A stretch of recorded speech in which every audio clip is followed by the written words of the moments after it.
How do you work with overcoupling and undercoupling? Tell us a little bit about, define a little bit more what each one is and how you work with it. Well, when they start studying coupling dynamics in the beginning level training, most people can get overcoupling in a way that's fairly simple. So some threat is coming towards me. Maybe not a mountain lion, but maybe a car.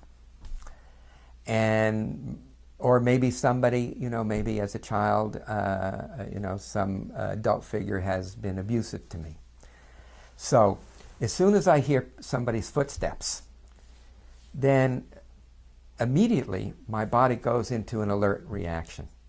Now, in the past, I maybe tried to protect myself by tightening my shoulders, by contracting my muscles, or tightening my jaw. So what happens is the person hears the sound of the footsteps, then the jaw tightens. The tightening in the jaw then initiates the tightening in the neck. Then that initiates the tightening in the shoulders. And then there's a picture, and the picture is of the person coming towards them that's abusing them. And then that causes even more tightening of the jaw, more tension in the neck, more constriction of breathing, more of a knot in the gut. So it's like one protective defensive response leads to another, leads to another, leads to another. And because they're not able to discharge that happens is it gets into this kind of thing where everything is like lumped together. When I started teaching this back in the 70s, I used these pickup sticks. You get these sticks, and they're in a container, and then you drop them on the ground, and they're all on top of each other. And in order to win, you have to get each one off without disturbing the other ones.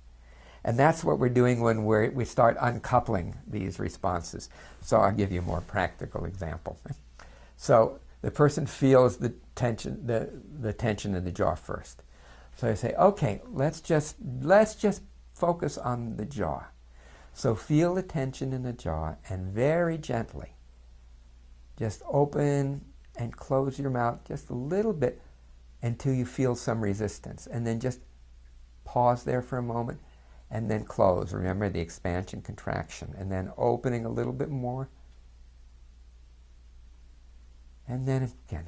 And often there's a little shudder, a little shake, a little tremble. And then the tension that we might focus on is the tension in the neck and the shoulder.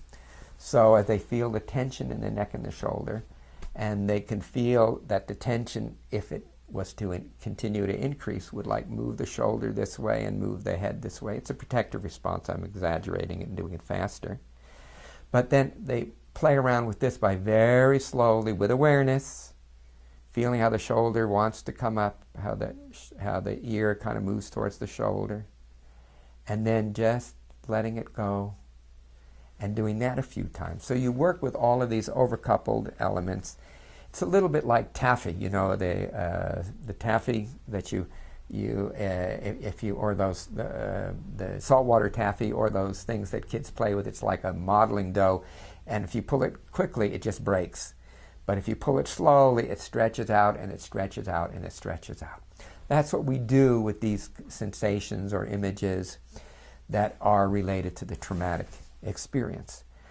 That's how to work with overcoupling. And again, conceptually, it's pretty clear, and it's fairly easy to work with.